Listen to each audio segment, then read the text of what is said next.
night, including pretty good pitchers duel in Philadelphia with the Yankees and the Phillies. But Tom, I'd be remiss if we did not start with story blowing up everyone's phone here.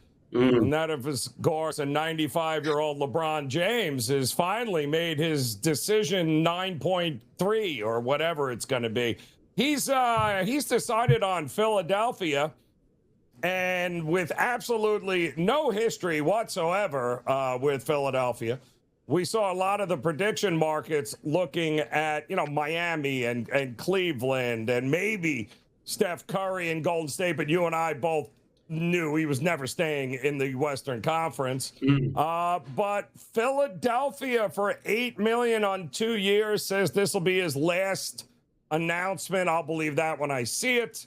But the Philadelphia Sixers, did you run out and bet your championship ticket yet on that news? I did not. We have seen a little bit of odds movement for Philly in terms of the championship along with the Eastern Conference. They're just, half a step behind the Knicks in the Eastern Conference, up in that top tier, or that second tier, we should really call it when it comes to the NBA title overall. But I think this honestly is a good role fit for LeBron, and having an emerging player like VJ Edgecombe, having, I'm going to say, a star with Tyrese Maxey, Jaylen Brown in the mix. LeBron, it doesn't have to be all on his shoulders, which is frankly a pretty good thing. And same thing with Embiid. And everyone's going to talk about, if Embiid's healthy. Well, if they just manage things properly, you have any one player in the lineup, and you have four of them, really. I'm not going to put Edgecombe there yet, but you have four different players in the lineup. That could give you 30 a night. And if you could rotate these guys in, have a solid health plan for all of them, you'll be healthy rolling into the postseason. And that team looks pretty dangerous at that point. So I think from a player standpoint, LeBron doesn't have to do the heavy lifting. It's a pretty good fit. I think the 76ers at this point are unbettable, just because if you don't have them pre-flop, you should not be betting them into the number at this point. Well, I mean, they also wasn't the only move they made in the offseason, right? They brought in Anthony Simons. They brought in Dean Wade. And the only, and of course, Jaylen Brown. So, to go with Edgecombe and Maxey, I get it from a basketball standpoint. There's zero connection with LeBron in Philadelphia for a farewell tour here. And boy, it's going to be something else if you get bounced out because Embiid can't play in the postseason again in the first round. That's going to be kind of awkward. But aren't you a little worried about, it's one thing to try to protect Embiid and keep him ready for the post. Now you got two dudes in that bucket that you got to keep healthy the entire season in order to have them during the postseason. It's hard enough to keep one guy in that situation. Now you got to keep two of them?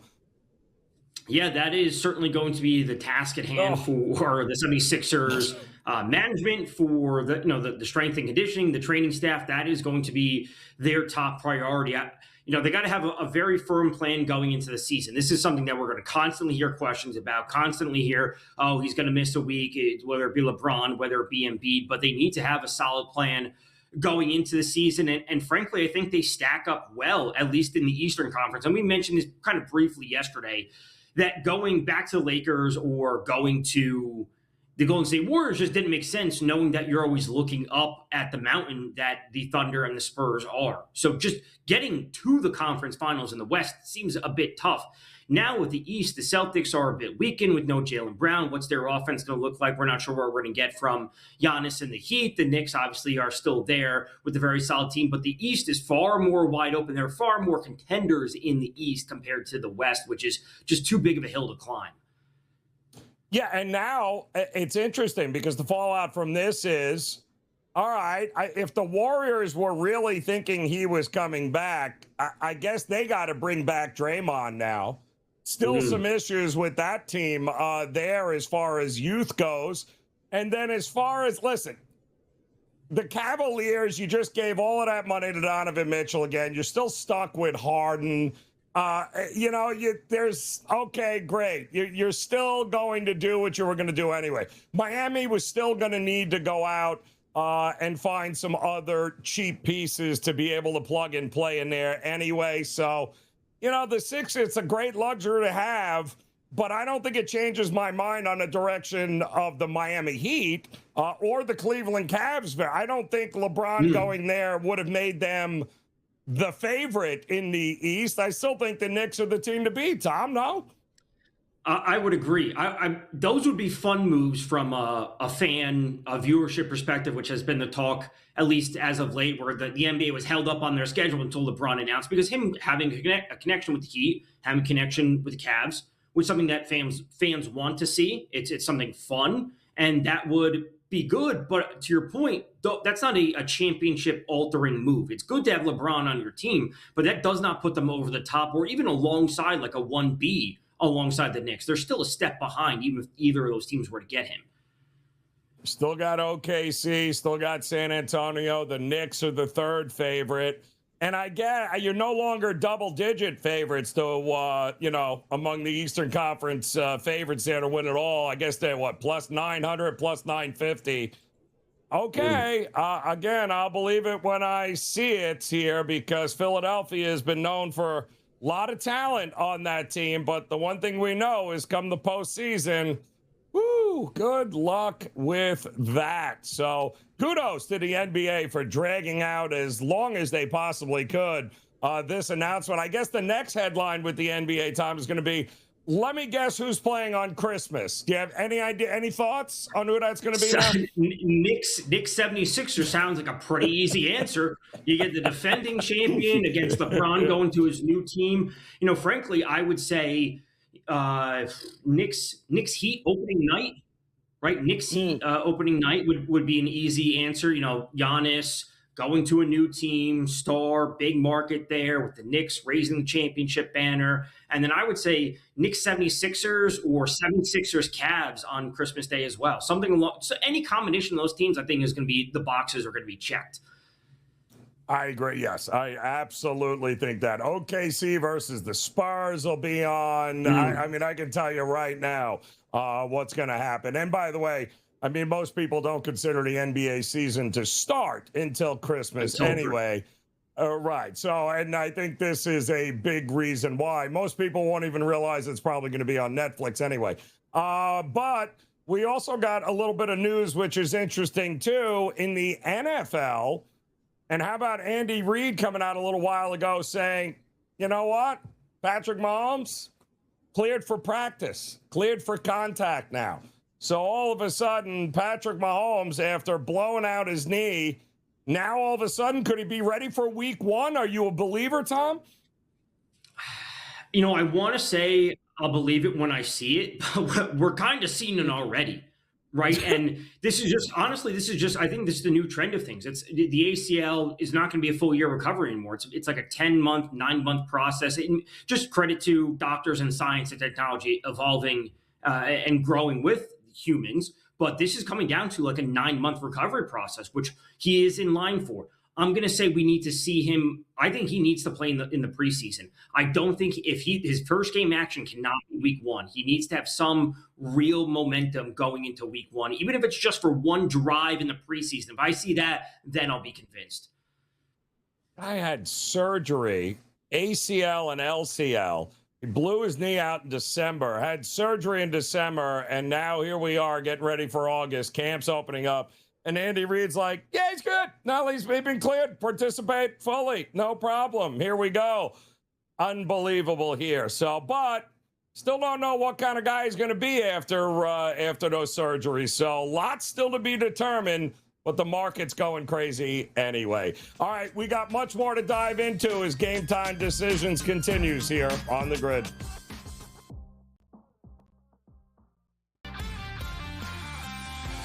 They come in a lot more better prepared to play than, say, we did, having to learn some of the things that we learned coming into the NFL that we weren't learning in college. A lot of these kids are getting quarterback coaches, as far back as junior high school and all the way through high school into college. So I think the position is a lot more stronger than it's ever been. Outspoken with Dan Cilio, only on SportsGrid.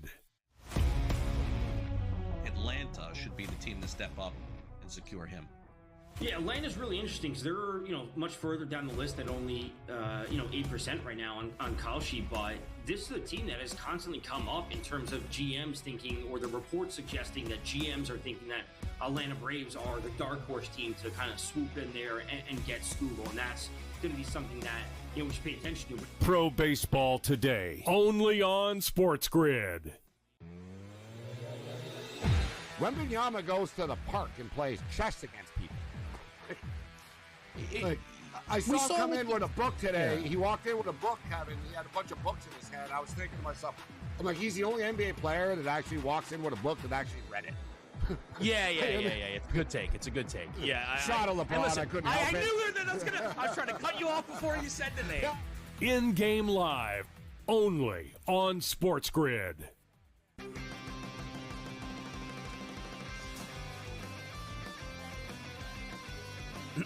Class is in session. Today, let's talk about the teaser. A teaser is a multi-leg bet where you shift the point spread in your favor.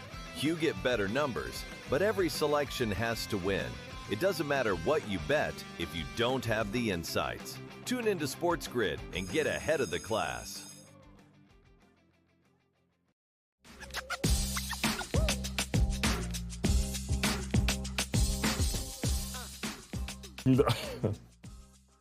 All right, welcome back in on this Friday. It's Game Time Decisions here on the SportsGrid Network. Joe Raineri alongside Tom Vecchio, as we've got plenty of Major League Baseball set up here. 15 games on the docket here today. One game underway already, and that involves the Rockies and Milwaukee. Sugano opening up for Colorado, and is... Yeah, there were a lot of people running to the window to fade him here today, but Colorado jumps out in front 3-1. Drohan, actually, great young arm. I like it a lot. Milwaukee has just been smoking everybody, and they're going to have a little work to do here now, though, Tom. 3-1 here. The good news is you can actually get them at plus money now instead of, I think they closed around a 260, 265 favorite. You can get them for plus money in game if you want to do that right now, down 3-1 in the top of the fourth. Yeah, top four, you get them at plus 138, plus 140, give or take. It's honestly not a bad spot. And, listen, when we see the Rockies play, and historically when it was the White Sox, those numbers, to your point, get driven up, and we're looking at $2.50, $3 favorites, which for a sport like baseball is just too much. It's just too much to bet into. And listen, I can understand it when you're dealing with a top flight pitcher, but this year is different. The Brewers are amazing. There's no doubt about that, but the Rockies are actually competent. They're not the Rockies of old where they're just some throwaway team that will be pushed over and give up 8, 9, 10 runs a game. They're actually a competent team this year, especially on the road. So I can understand being on the other side of the Rockies pregame, but betting the Brewers in-game seems pretty good, as now they've jumped up a little bit to plus 168 as the Rockies pour in a fourth run. So 4-1 in the top of the fourth.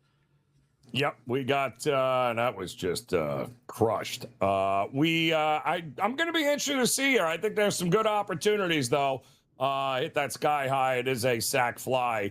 But I like the Brewers here. And as a matter of fact, the more I'm looking at it, 1.5, 2 is starting to be a pretty good price. 10.5 is the in-game total there. So I don't hate that either. But 4-1, see how long drawing goes before they have to get into that bullpen. Now, National League Central's got another very interesting two teams going to battle here this weekend, Tom, with the Pirates and the Cubs getting ready here at 6:40. That'll be the next game on the board. You got Matthew Boyd taking on Jared Jones. And Jared Jones, by the way, he's been phenomenal. I don't know what all of a sudden was in the water for him, but, he's been on some sort of heater here. 6 shutout. No-hit innings, I believe, against the Braves. He had 8 Ks back on July 8th. And then he comes out of the break. He goes up against the Guardians. 1-run ball, 9 strikeouts there. He's been really, really good. But you know what? Matthew Boyd's been pretty good for the Cubs, too. The question is, which one of these lineups do you trust more, the Cubs or the Pirates right now? Frankly, I don't know how many times I've said this, but I think it's the Cubs, just because they're riding hot right now. And the Cubs are just an immensely streaky team. They're a roller coaster. If they're at the peak, you can look to back them. So over the last few days, they lost 5-1 to Detroit. They won 11-2. They lost 8-6. They beat the Twins 10-1, and they beat the Twins 6-2. So they're scoring runs right now. Like, they are in the good part of the streak where they're actually scoring on offense. So I actually like a first 5 under in this game because the pitchers have been pretty darn good. Jared Jones, coming back from injury, he really needs to emerge as I continuously say about him, he needs to be the Robin alongside Pat Skeens being Batman. They need a true number 2 behind Skeens if the Pirates truly want to compete. This is the prospect that he was supposed to be after all the injuries. I like what we're seeing from Jared Jones. Boyd's been serviceable. I'm not going to say he's been great, but he's been good at least recently. And the Pirates are still not an offense that I trust. So unders to start, but I think the game's a toss-up overall. Good point. And by the way, I mean, both teams were off yesterday. Both bullpens are rested. Cubs have been much better against lefties as of late than righties here. And the Pirates, I mean, kudos to them. Actually, I mean, over the last month, Tom, they've been really good against lefties. And they got a lot of left-handed bats that are hurt right now. So some of the guys that have stepped in to replace them, they've been hitting them pretty well here. But I'm with you here. I think fewer runs. Although, we talked yesterday on the show. I am not sold on the Pirates making this big push down the stretch. I think it would be great to have Paul Skeens pitch in the postseason. Do you give him a puncher's chance with all this mediocrity baseball being played? I think so. There was actually a report earlier today that this is the plan for the Pirates deadline. This is just per Colin Baisley, one of the Pirates reporters. Ideal candidates to acquire. The ideal candidate is a right-handed relief pitcher. They also want to pursue another starting pitcher or right-handed bat, and they're willing to deal from their major league position player depth, and they haven't had conversations about trading O'Neal Cruz and aren't motivated to do so. So at least they're forming a plan, which is a spot that the Pirates really haven't been in. They need pitching help, and if they can get healthy with some of their hitters, then I think they'll be good enough at the plate. Not amazing, but I would address the pitching help first. So I think they'll make a push.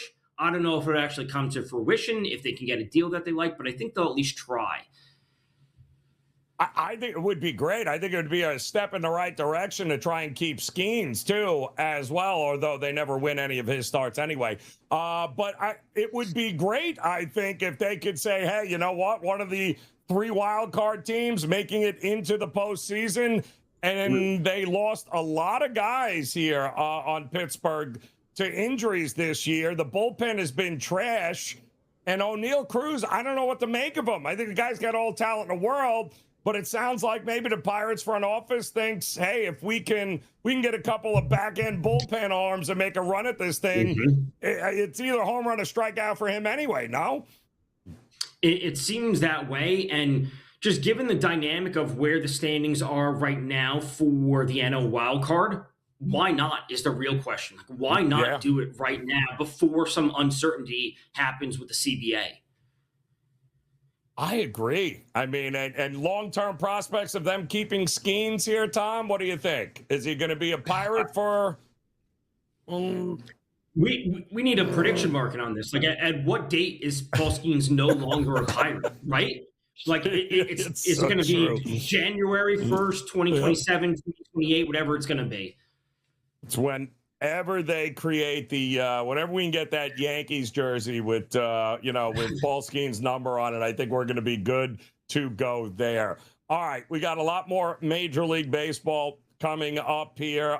Yankees and Phillies should be a fun one here tonight. We'll break it all down for you as Game Time Decisions continues on the Grid.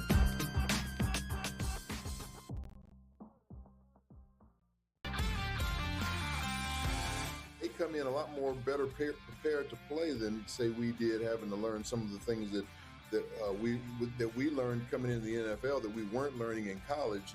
A lot of these kids are getting quarterback coaches, as far back as junior high school and all the way through high school into college.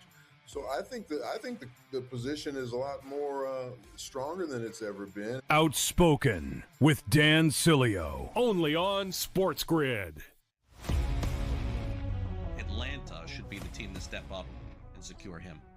Yeah, Atlanta's really interesting because they're, much further down the list at only, 8% right now on Call Sheet. But this is a team that has constantly come up in terms of GMs thinking, or the reports suggesting that GMs are thinking that Atlanta Braves are the dark horse team to kind of swoop in there and get Skubal. And that's going to be something that, we should pay attention to. Pro Baseball Today, only on SportsGrid. Wembanyama goes to the park and plays chess against people. I saw him come in with a book today. Yeah. He walked in with a book, Kevin. He had a bunch of books in his hand. I was thinking to myself, I'm like, he's the only NBA player that actually walks in with a book that actually read it. Yeah. It's a good take. It's a good take. Yeah. Shot of LeBron. Listen, I couldn't help it. I knew that I was trying to cut you off before you said the name. In-game live, only on SportsGrid.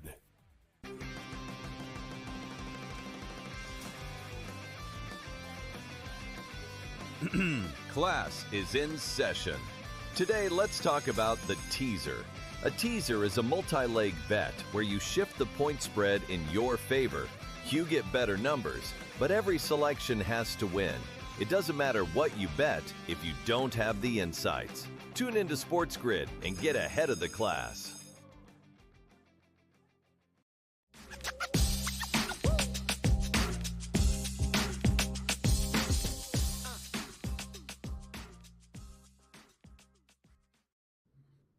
All right, welcome back in Game Time Decisions here on the SportsGrid Network. Joe Raineri alongside Tom Vecchio here as we got getting ready for a pretty good slate of Major League Baseball games coming up here tonight. Currently still 4-1 heading to the top of the fifth inning. Rockies on top of the Brewers there. And, boy, I tell you, Brewers were a big favorite before first pitch there. Not so much right now, and we've got stories galore here today. Headlines: LeBron James heading to the Sixers. He's made his decision. Patrick Mahomes apparently all good to go after blowing his knee out in December and having surgery. He has been cleared for camp that is beginning now, which is still hard for me to believe, Tom, that we are August is here, and that means we've got a Hall of Fame game going. We've got preseason football.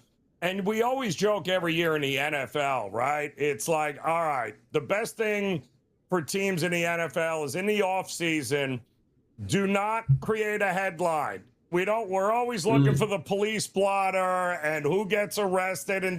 And inevitably, every year in the offseason, key guys on teams always get that mugshot. But what I don't think we are used to seeing, though, is NFL analysts actually making the police blotter. But that's exactly what Tony Romo did as the lead NFL CBS analyst, former Cowboys quarterback. That is a heck of a mugshot.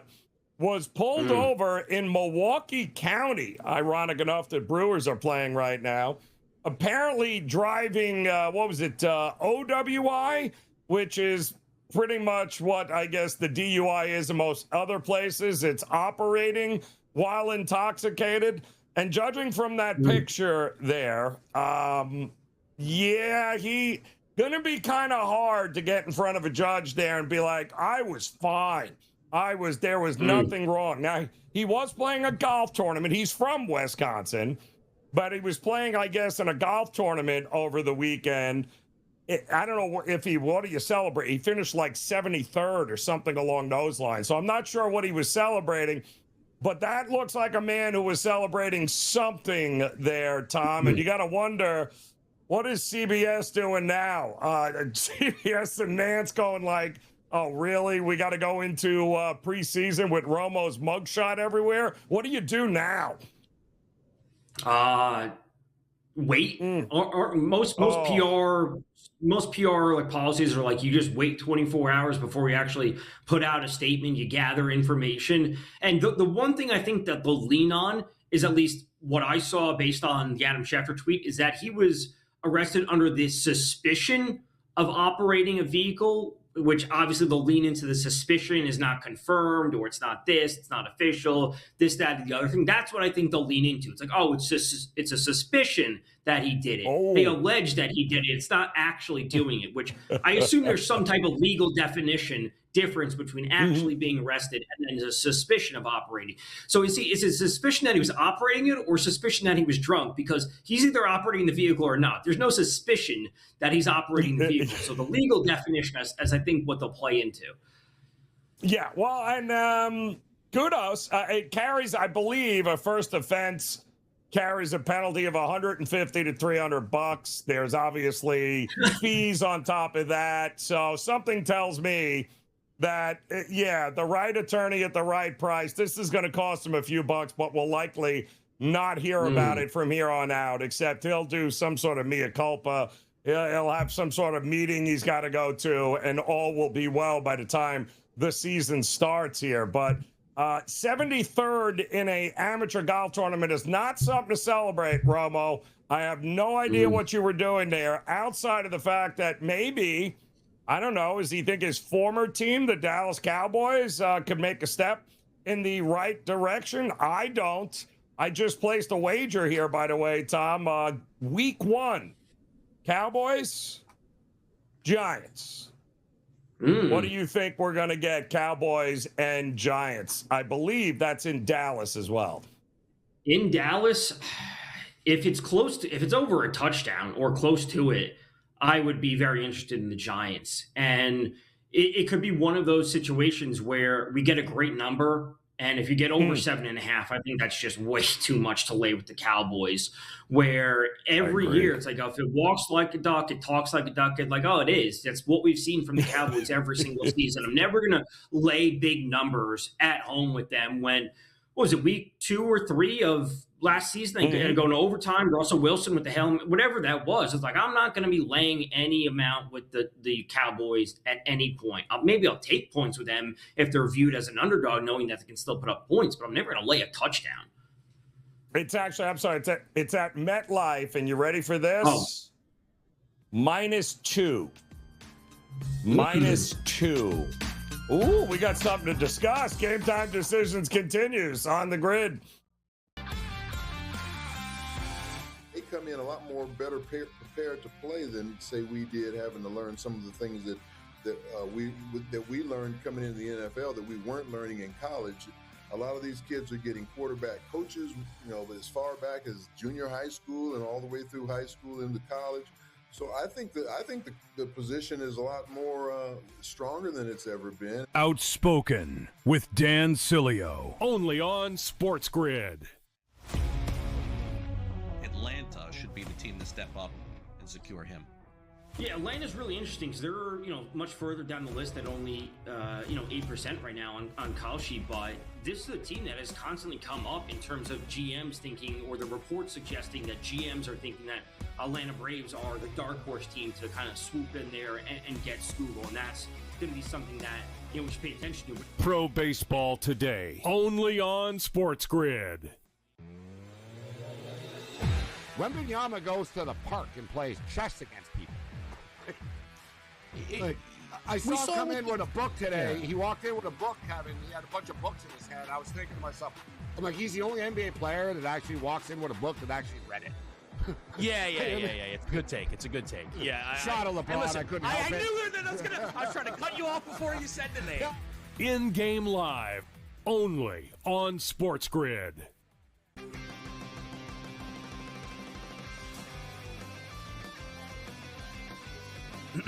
Class is in session. Today, let's talk about the teaser. A teaser is a multi-leg bet where you shift the point spread in your favor. You get better numbers, but every selection has to win. It doesn't matter what you bet if you don't have the insights. Tune into SportsGrid and get ahead of the class.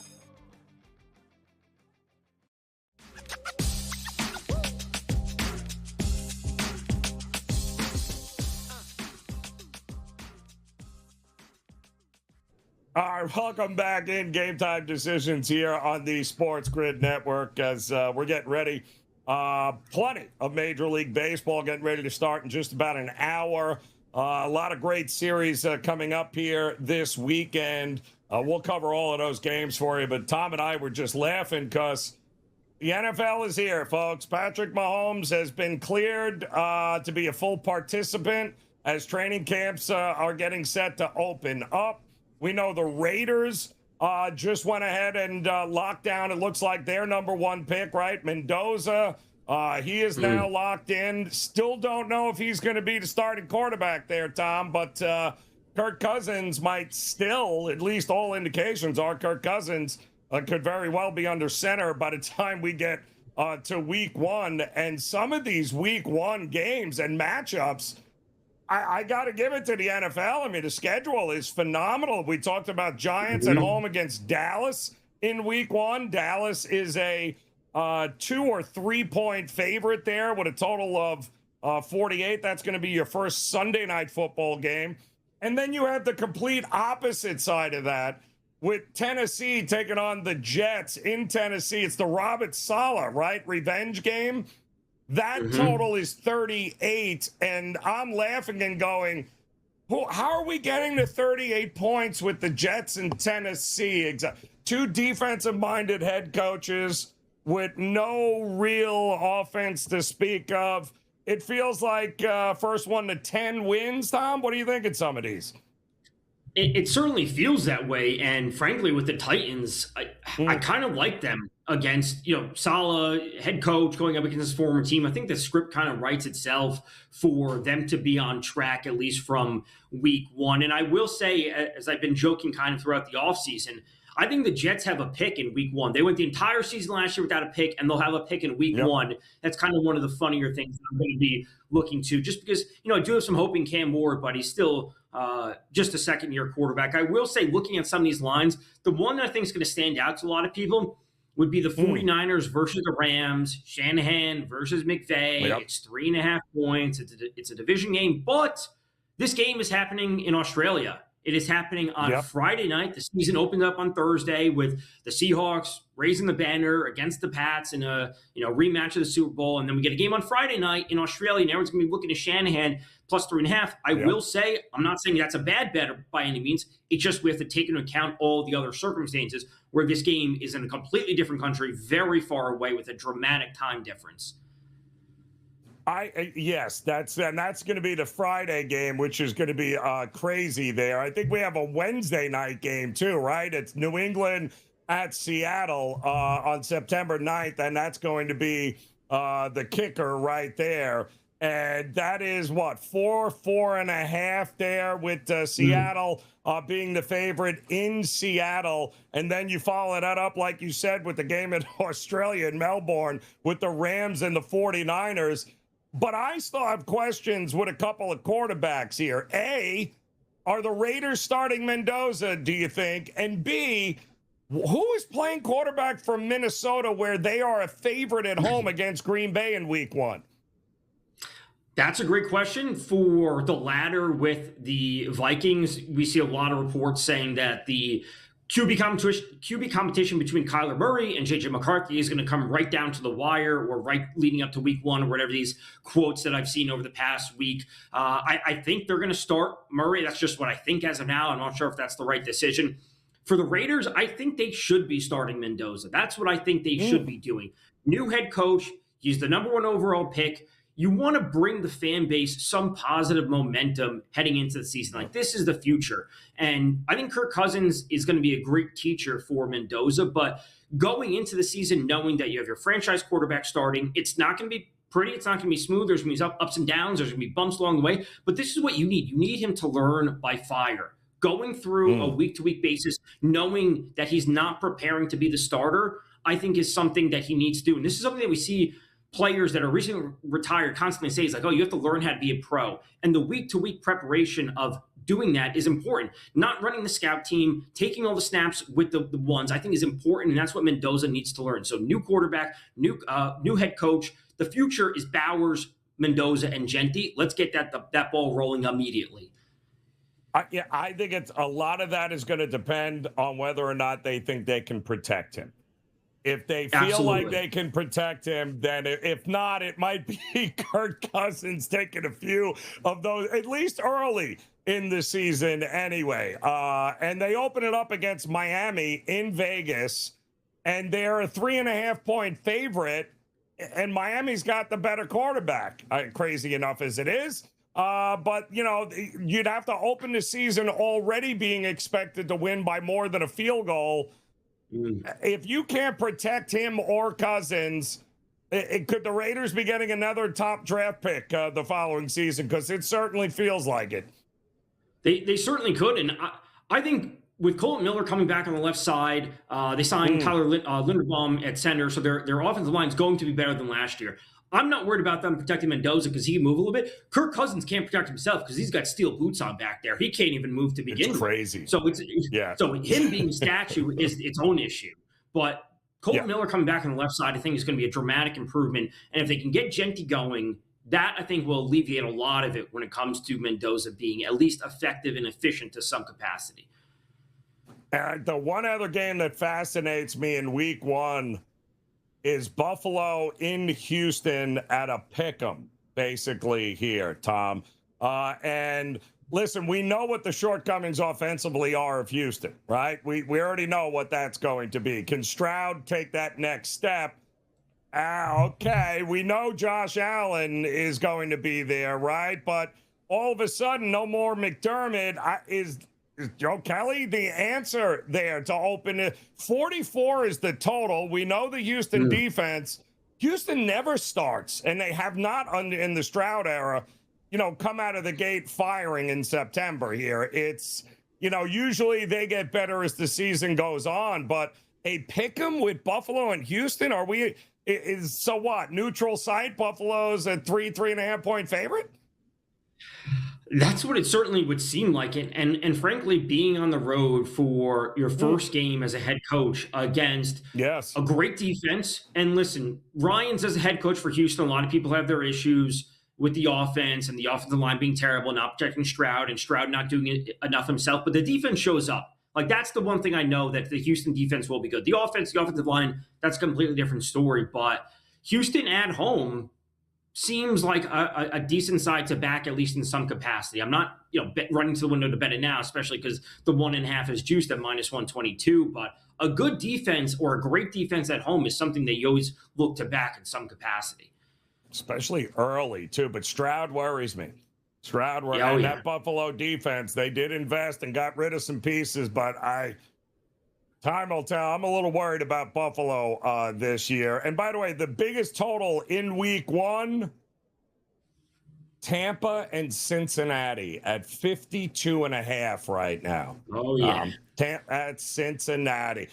With Todd Bowles, you're going to drop all those points on the Todd Bowles defense?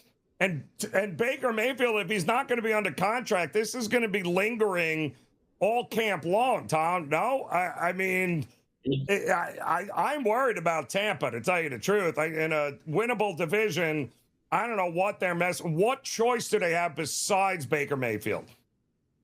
Because if you're not paying Baker, who could you get in the offseason? And if you're not going to get someone in the offseason, that means you're looking forward to the draft, but they're really not in a spot that they need to be looking forward to the draft because they have enough pieces to do so. I will say the Bengals historically start slow. Laying 3.5 with the Bengals seems a bit much for me right now. And listen, I always have hope in Burrow and the offense. They always can put up points. I think the defense will at least be serviceable this year, which is what I've said about the Bengals for a few years.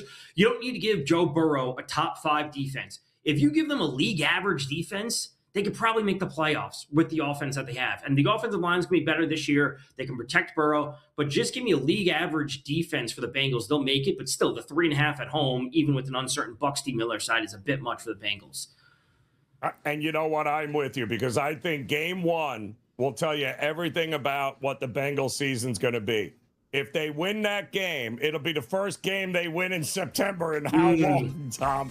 Crazy. Game Time Decisions continues on the grid.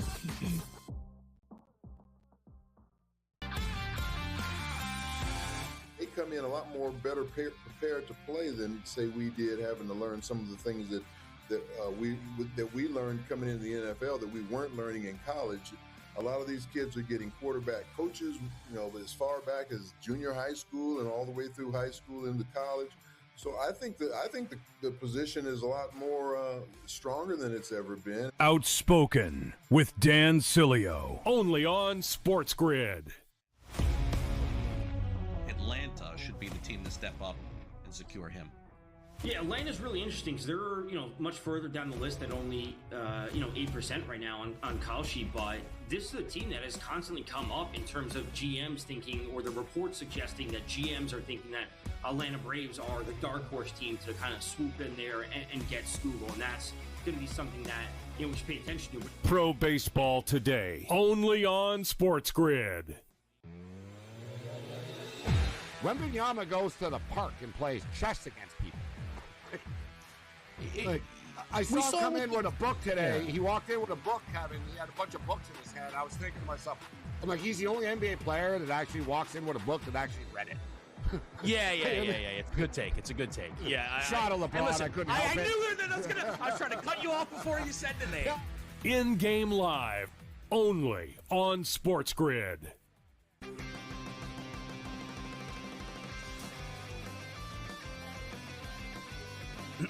Class is in session. Today, let's talk about the teaser.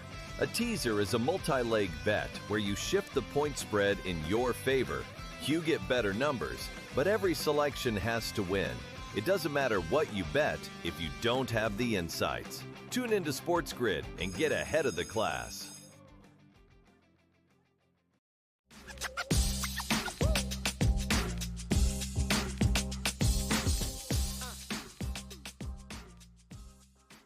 All right, welcome back in Game Time Decisions here on the SportsGrid Network. Joe Raineri alongside Tom Vecchio. It feels good to be talking some football again there, Tom. It really does, because camps are opening up. And, yeah, we got a Hall of Fame game coming up before we know it. And that, of course, will kick off the season. That is going to be August 6th, Thursday night, August 6th, just around the corner. Football is back here, but we got plenty of Major League Baseball here tonight to get you ready for. Somebody should have told the Milwaukee Brewers they had a game today, because they're losing 4-1 in the bottom of the sixth right now to the lowly Colorado Rockies. But we talked Pittsburgh and Chicago. That is coming up. And then you got two of the best offenses here over the last month going at it in Washington, with Arizona, who won again yesterday, dropped another 10 runs. The bats are going for Arizona. We know Washington is very, especially against left-handed pitching, and that's what's on the mound for Arizona here with Rodriguez on the mound. Palmquist is the opener. I believe Zach Lytle is going to be the bulk reliever coming in. 9.5 here. I mean, it's somebody has got to score runs off of Rodriguez, right? Like something has got to get exposed here, Tom. They certainly do. I am on the Nats money line tonight. There's going to be runs in this game. It could very easily end 6-4, 6-5, 7-5 on either side. I'm very well aware of the range of outcomes the Nats offense and their lack of pitching staff can bring. As you said, the Diamondbacks are scoring plenty of runs, but we've talked about Erod before, and he is due for massive regression just based on basically anything that you look at. So a 2.62 ERA at face value looks great, but his xERA is at 5.12. 2.62 actual ERA, his xERA is at 5.12. His left on base percentage is up at 84.7. Last year, he posted a 71.1%, and his career rate is 74.3. He's not giving up home runs. He doesn't strike anyone out. But if you are constantly getting out of jams by smoke and mirrors, and you're constantly overperforming your xERA, regression's going to come, and the Nats actually have the type of offense to get that ball rolling against Erod. So I'm on their money line tonight. Yeah, last time out was on the 19th. The Cardinals roughed him up for 5 earned runs in that one there. He only went 2 2/3.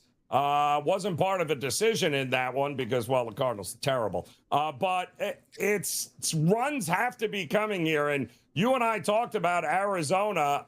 I would not sleep on this team. This is a team that now is starting to put it together hitting. I do think that come the trade deadline, it wouldn't shock me if they do a little something with the bullpen, try to expand a little bit there. Zach Gallen is on the IL, but who are we kidding? Zach Gallen was a gas can all year long. It doesn't matter there. But I think getting Brandon Pfaadt back to what you saw yesterday, I think there's an opportunity for Arizona, more so than Pittsburgh that we talked about. I think I trust Arizona more to make a shot at the postseason and make some noise than I do Pittsburgh or anybody else. I would agree. And like you said, Gallen going to the IL is addition by subtraction, which is good for the Diamondbacks, essentially. And frankly, a pitcher on the other side, I don't know if they'll see him this weekend, but Foster Griffin, they'll actually see him tomorrow. Kind of the pitcher that the Diamondbacks could probably use. They need a little bit of pitching help. And I think that's one of the things holding them back is I think the Diamondbacks, as I've said before, they have it in them, as we've seen before and just a few years ago, to make the postseason. But they still need some type of frontline postseason starter, which they don't have. And Erod has plenty of experience throughout his career. He certainly has that. So does Merrill Kelly. He's got some postseason experience. But if they're both not performing, you need another piece to the puzzle. And Foster Griffin actually does make a bit of sense for them. Yeah, I like that. I like that a lot. And in fact, we've got also coming up in Philadelphia and another solo home run, I believe, Terang by the Brewers. Yelich had a solo in the first. Now Terang a solo home run, and now it is 4-2 in the bottom of the sixth there against the Rockies. What about what we got going on in Philly tonight? Will Warren was supposed to start.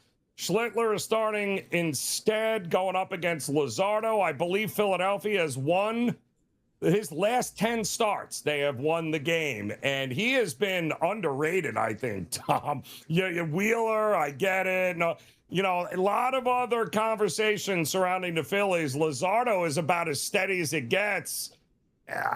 Do we trust either lineup against these front-end starters? That's a really tough question. And, Luzardo early in the year was terrible. And, I remember tweeting about him at some point that his underlying metrics were just way, way too good for the results that he was giving up because he was terrible to start the year.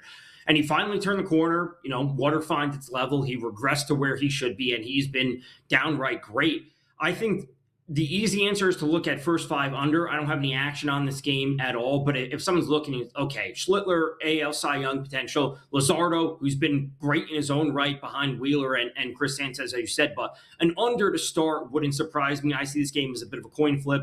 I would not play the money line on either side. That's just me. Yeah, they're 4 this morning, and now, of course, 3.5 across the board. It feels like 1-0 heading into the sixth, right? 1-1, something along those lines there, Tom. I don't see either guy giving up a lot, and it's not as if Philadelphia has been crushing that side anyway anytime soon. In fact, Philadelphia over the last 2 weeks hitting .204 against right-handed pitching here, 27th in Major League Baseball. Yankees middle of the road, 14th against lefties, but what can we, Yankees going to score 1 million runs off of a top end, starter from the left-hand side? I don't think that's possible. Full game under as well, 7.5, or do we give the edge to the Yankees bullpen and maybe the Yankees we should be looking at? Yeah, I would give the edge to the Yankees bullpen slightly. It's not by much. The under 7.5 is interesting. And frankly, I'm going to, the more I think about this, on the spot, I may play this series this weekend like a zigzag. Just if you're on one side, one, then, if we have a day game tomorrow with hotter temperatures, maybe there's some wind tomorrow and go from there. But I think that could be a way to play this series. And also the Arizona-Washington series. Like I said, I'm on Washington tonight, but Arizona's just as good to be on the side tomorrow, especially if you get him at plus money because Griffin's going to be starting tomorrow for the Nats. Yeah, I love that. I love both of these series coming up. Also, the Mets have a game to lose tonight. We'll tell you how they're going to do it as Game Time Decisions continues.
All right, welcome back in. Here we go. Game time decisions on the SportsGrid Network as we round out this first hour together. Joe Raineri alongside Tom Vecchio. We've got some Major League Baseball we're getting you ready for here tonight. Full slate, 15 games, one underway, and it's getting good with the Brewers right now. First and second, one out, bottom of the sixth. Brewers down 4-2.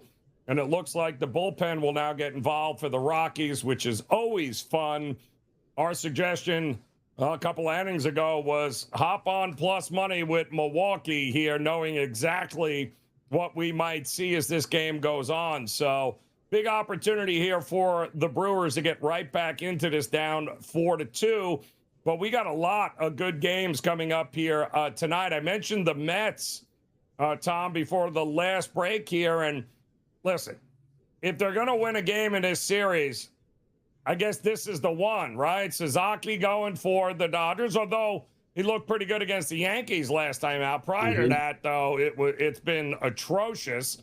Manaea is on the mound for the Mets. And listen, Dodgers haven't exactly been crushing left-handed pitching recently either. So, in fact, number 26th. In Major League Baseball over the last couple of weeks against lefties. What are we thinking here? If they're going to win a game, is it this one here? The Mets have a puncher's chance because the market has been betting them all day long. I think it has to be this game, just given the fact that Yamamoto's pitching for the Dodgers tomorrow, and then on Sunday, Freddie Peralta's pitching for the Mets. So I don't know if they're going to be winning that start, and I'm not sure. Now, listen, Noah McLean is pitching tomorrow versus Yamamoto, so it'll be a very exciting game, but it's still Yamamoto. Ultimately, in this game, I'm not going to bet either side. I have bet a player prop in this one, Tommy Edman for 2+ hit run RBI combo. That's up at -127 if you're using certain boosts and promos out there. I'm not a big believer in BVP, batter versus pitcher. I'm not a huge believer, but he has gotten the best of Sean Manaea, 4 or 5 in his career. He's got great underlying metrics. It's a very small sample size from Tommy Edman because he didn't start the season on time, but I like him just to get 2+, -140, -127, given the different boosts out there. Dodgers opened up overnight a $1.50 favorite. Now 121 is what we're looking at. So it's been steady Met money all day long here. Mets bullpen, I think, a little bit better shape for this one here because I don't think Weaver's pitched in forever. Devin Williams certainly hasn't pitched in forever. So the back-end leverage arm's a little bit better here for the Mets, and the Dodgers have not hit lefties, and Manaea certainly is capable of limiting the damage. So that game also should be interesting. Skubal on the mound for Detroit. But are we laying 250, 260 with Skubal? I'm certainly not going to run to the window, Tom, with that, even against the Royals. The way to approach this game is, I guess, what we're getting a good example of firsthand with the Brewers is you don't want to lay that price, but if you can get them in-game, closer to even money, that's the way to do it. There's no doubt in my mind that the Tigers are the better team. I'm not sure by how much. Skubal's by far the better pitcher, but it doesn't mean that they are worthy of a -275, -280 type of price. So hopefully this game starts off slow. Maybe Skubal gives up one earned run, and that's all you need to get a better price come the 5th or 6th inning from the Tigers. And all of a sudden they're closer to even money. That's how I would play it. He could very easily fly over his strikeout prop, but I'm not looking to back them -275. What do you think about laying the 1.5 in the first 5 at plus money with Detroit? A 1.5. That is at plus money. I don't hate it. I would want to know what the price is. You're like barely plus money, like plus 110, or are you getting like a plus 150? Plus 105. I think plus 105. Okay, I could talk my way into that because it's going to be, what's his name on the mound today for the Royals? It's Brent Betway, and then Noah Cameron's coming in after him. I have no issue with the Royals. Have a horrible bullpen. Yes. Well, and Noah Cameron coming in after a start of lefty against, and the Tigers have really turned a corner offensively too. I don't mind 2-0 by the time they get to the 6th inning seems realistic to me. I don't know that Kansas City is scoring at all off of Scuba. Let's be honest here, right? I mean, against left-handed pitching, listen, they can't hit right-handed pitching, much less left-handed pitching here. What do you give up? No runs against the Angels in 5, 2 against Philadelphia, his previous outing there, 1 run against the Athletics. Well, I mean, you go down the list. Scuba is not likely giving up a lot of runs here in the first 5 innings. And to your point, how long are we really going to see him? I mean, 87 pitches against the Angels, 93 against Philly, 96 against the Athletics. I don't know that they're going to stretch him out more than 5 innings anyway, Tom. I think that's the only spot we have is in the first 5 with Scooble. All right, a lot more games to talk about as another hour of Game Time decisions straight ahead on the grid.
Welcome in and a very happy Friday to you. It is Game Time Decisions on the SportsGrid Network. I'm Raineri alongside Tom Vecchio as we're going to get you ready here for a big slate of Major League Baseball games here tonight. The WNBA has an all-star game tomorrow, I believe, so they've got a little reprieve before they pick it back up next week. And eventually, the playoffs will be here before you know it on that one. We got a little golf here at the 3M. I believe another 59 was shot today, as some of these tournaments and these golf courses are getting much easier than they should be. But is Scottie Scheffler finally going to break through and win another tournament? And when it comes down to it, the main story today, likely if your phone went off, you look down and the announcement for one LeBron James appeared on your screen, Tom, and it looks like the Philadelphia 76ers, are they the big winner? I don't know how to categorize this outside of congrats. You got a guy that's likely going to play 35, 40 games in the regular season, and you hope that he'll have enough in the tank at 42 years old to, I don't know, hang out with Embiid and maybe make a run in the postseason. But boy, do I have my doubts with this. But hey, LeBron's farewell tour is going to begin in Philadelphia, I guess. It certainly will. You know, I'm trying to think of, the different range of outcomes for just the wide range of outcomes that the 76ers are going to have. They're going to be booked as favorites a lot. I think that presents a lot of opportunities to fade them if you're just not buying into the cohesion being there, from game one, hitting the ground running. And a lot needs to go right in order for them to be a favorite or a co-favorite coming into, mid-April once the playoffs start. Like, they need to be healthy. They need to be in a good spot in terms of seeding. They need to be in the top 4. They can't be playing the Knicks, or even the Heat is not, or the Celtics wouldn't be an easy out in round 1. So they need to be in the top 4. They need to have home court. They need to be healthy. A lot needs to go right. If you tell me that they end in the top 4 of the East, but they still have a losing ATS record, I'm not going to be surprised. I think there's a number of ways to fade them this year, and it's really just a matter of getting good numbers at good times.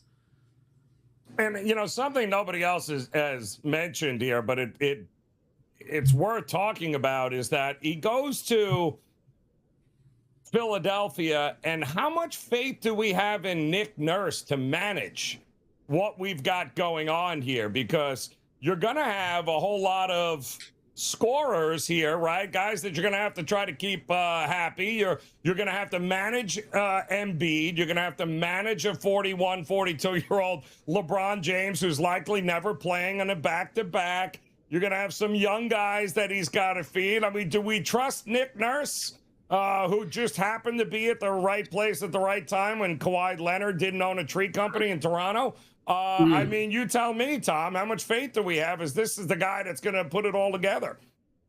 I think the plan needs to come from the top down. And if the back-to-backs are managed properly, I wouldn't be surprised if they do opposite back-to-backs, where LeBron plays and Embiid sits, and then Embiid plays and LeBron sits, so they at least have some competent team out there on a night-to-night basis. So again, I think the plan needs to be like super structured and set in stone essentially as the season starts, because you can't be managing this on a week-to-week basis saying, oh, well, we tried this, now we're going to try this, and we're going to try this over here because that thing didn't work. And now there's just too much media attention, there's too much scrutiny, and then you actually can't find a real basketball groove, which is what the team should be looking to do, because at least the players like Maxey and Brown and Edgecombe go into it knowing this is their role at certain times, and the role is going to be slightly different. But at least if they know that from the start, that's where the learning and growth can actually happen. And I'm not sure Nick Nurse is going to be everything in the Sixers fans want.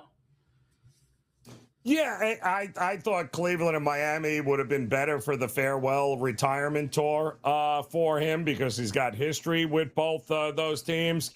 I just want to know, where is the defense coming from here? Sure, this team is going to be able to score, right, Tom? But you're going to have to play some defense here. I don't see you playing the same level of defense like we just watched the Knicks do on their way to a championship. I mean, LeBron's not playing defense. Embiid, if he's not healthy enough, can't help you defensively. So what's left here with the defense on this team? It's going to have to be a team effort, I think is the easiest way to put it, where it's going to have to be a cohesive thing where it's going to take some time for them to grow. And listen, there's going to be a lot of games that I think they're going to be a good over team just because they have so much potential scoring in the defense. I think will take the longest time to catch up. But the offense that we can get from them on a night in and night out basis, I'm going to say you legitimately have 4 players down the line that can give you 30 plus a game. You have 4 players that can give you double doubles, which is something that not many other teams have. But finding that fluidness between each player, that's what's going to take the most time. That connectiveness is going to take a while, I think. Yeah, it's gonna, because you got a lot of guys on this team that are going to require, they're better with the ball in their hand, Tom, right? They're not better off the ball. Maxey's a guy that can play off the ball, but right. What LeBron's going to be a facilitator. And isn't it ironic and crazy, as much talent as the Sixers have, to me, they don't win if Embiid ain't healthy in the playoffs, Tom. Is that crazy to say? If Embiid is not there and he's not healthy to play, I don't care who else they have in the team. I don't think they're winning it. They certainly ain't beating the Knicks again, I'll tell you that. And so it's interesting the way that you phrase it. It's like Embiid may not be the most important during the regular season, but he's the most important during the postseason, where you can win games in the regular season with Maxey and Jaylen Brown and LeBron and Edgecombe emerging as another star. You could win games in the regular season, but if Embiid isn't healthy come April 10th, April 15th, whatever it is, then you would have no interest in backing the 76ers at that point. No, and I am sure the accountants there in in the sales department and Sixers there that have been calling season tickets, trying to get a piece of the farewell tour with LeBron. I'm sure the phones are ringing right now. I'm also fairly certain that the TV schedule now, which I believe the only thing holding it up was figuring out where LeBron is. You and I talked about it earlier. We kind of have an idea of what the Christmas games are going to look like here. And then pretty much every other prime time, there's an NBC game. Something tells me it's going to be the same 4 teams over and over and over. Tom, what do you think? New York, Philly, Boston, Miami. We'll get a mix of the Raptors in there. We'll get Denver with Jokic. We'll get Minnesota with Ant Edwards. We'll get Houston with Durant. And I think that's where we're in that rotation of teams, one after another, I think is where we'll be. The interesting, thing comes is, where else do the schedule makers look to, I don't want to say force these teams in, but it's going to be opening night, Christmas Day, as we know, for the early ones. And it's going to be those big Amazon Prime and NBC games, as we saw all of last year. Yep. All the big names that switch. You're going to get Sixers with Jaylen Brown and now LeBron. And ironic enough here, Tom, is you and I, neither of us even mentioned the Lakers. Right. And they're going to have Doncic. They're going to have Reeves. Where do the Lakers fit into this? Are they must-watch TV now, Tom, in any way? I would rather watch Dallas with Kyrie coming back and Cooper Flagg and company than I would watch the Lakers. No, I don't even know why anybody would tune in to watch them now. The reason you would watch the Lakers would be you are looking at Luka as an MVP candidate, just because it's going to be the Luka show every single night, dropping triple doubles. And, he's at plus 600 now, which obviously is a fantastic price considering Wemby, SGA, and Jokic are there. But you're going to have to look to Luka to be a superstar. And he has to drop 30, 12, and 10 a night for the Lakers to have a chance. Wow, it's crazy. It really is crazy. And then you're going to have OKC, which might be the best team nobody really cares to watch.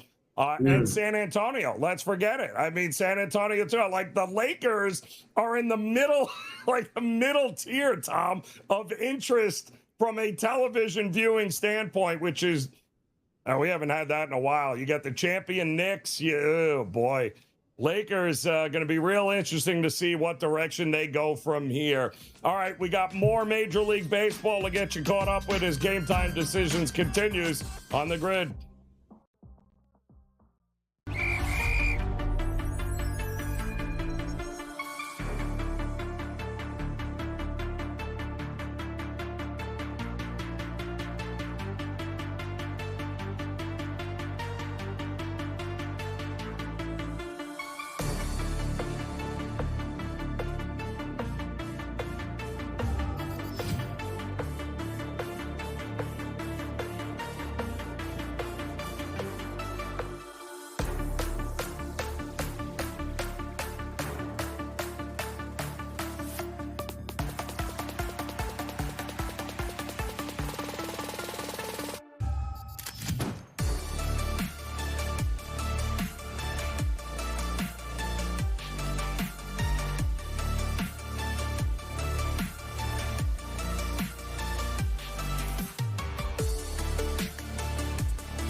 All right, welcome back in Game Time Decisions here on the SportsGrid Network. Joe Raineri alongside Tom Vecchio, and let's dive into some of these Major League Baseball games that we've got coming up for you here tonight as we run down the slate. Rockies, by the way, scored another run there to answer the Brewers, so 5-2 heading into the bottom of the seventh. Rockies were a pretty good priced underdog in this one. Sagano held his own, but the Brewers bats just not getting it done at this point here.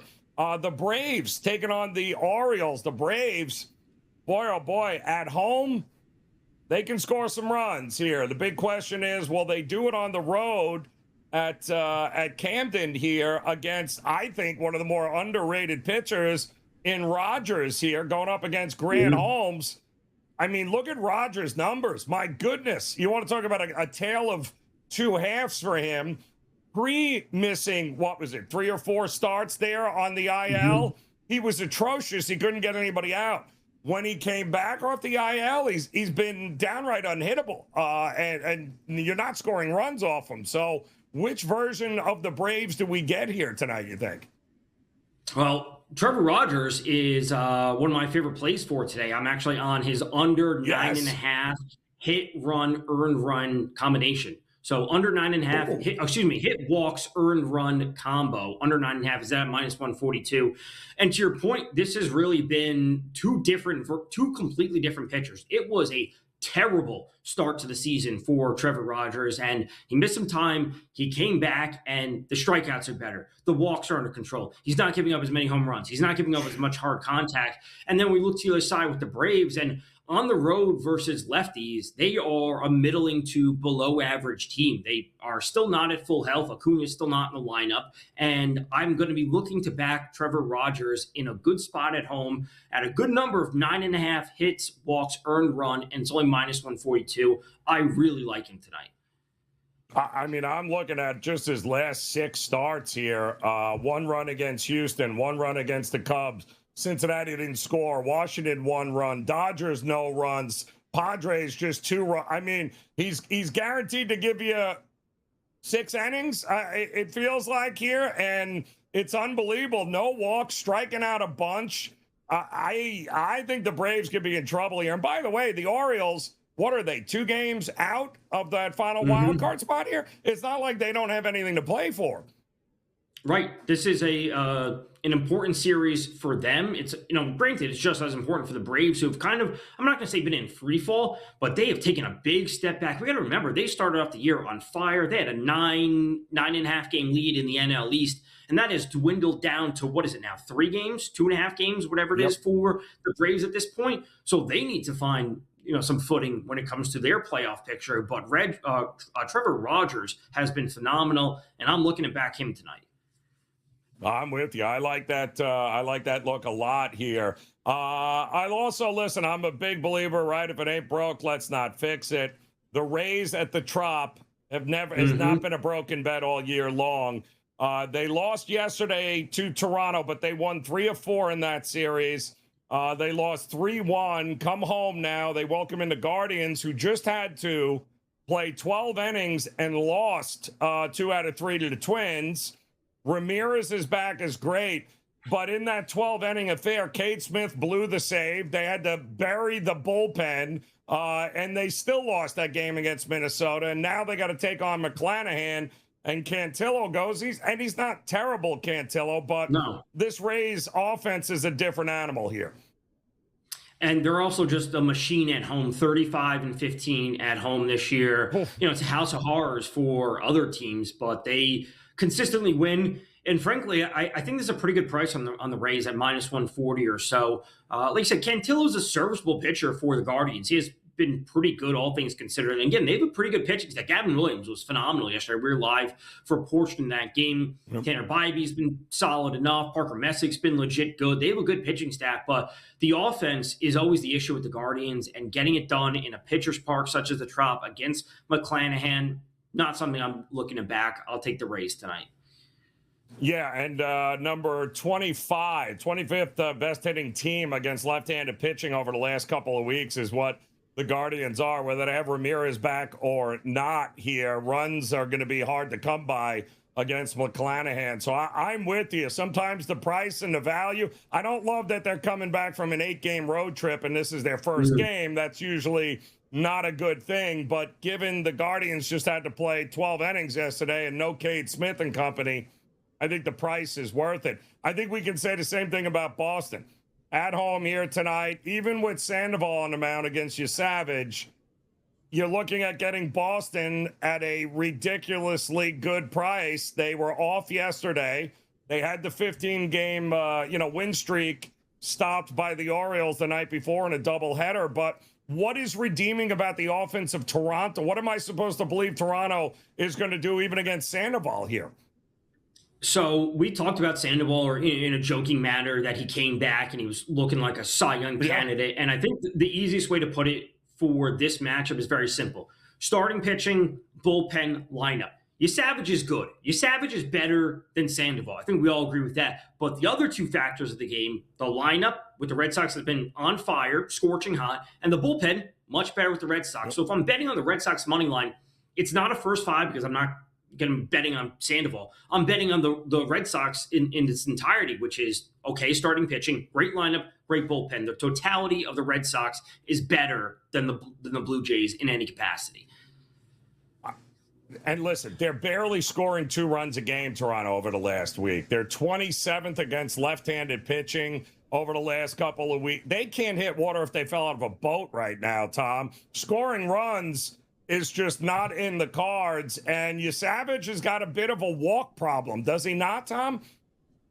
He does. The strikeouts are certainly nice, which, he kind of flashed last year as we saw in the postseason, a very magical postseason run. But with the way the Red Sox have been hitting, they're not a team I'm looking to fade when they're at home. If they go on the road, they struggle in the series, they go on the road, we can have a different conversation in a week or so. But right now they're at home, they're in their groove. You back the Red Sox. It's been literally a cash cow over the past 3 weeks. Tyler Rogers, as well as Louis Varland, both have worked back-to-back days. I don't see them available in the back end either for Toronto, and that's a problem because the bullpen of Boston has been lights out during this stretch. We got other games coming up here as we start moving out west. We'll get them covered for you as Game Time Decisions continues here on the grid.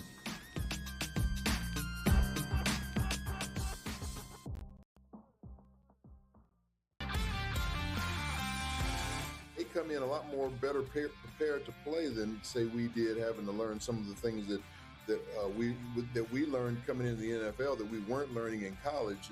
A lot of these kids are getting quarterback coaches, as far back as junior high school and all the way through high school into college.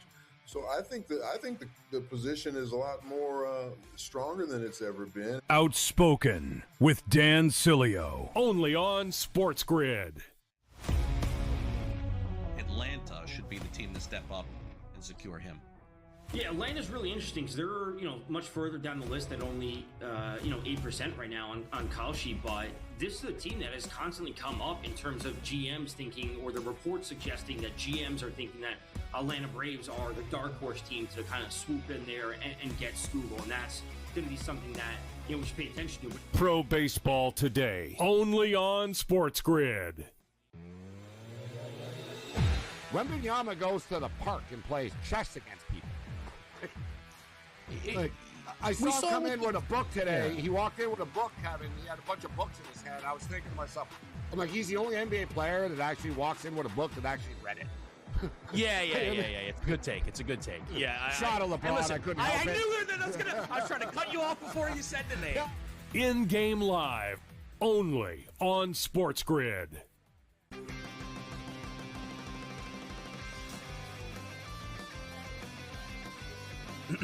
Class is in session.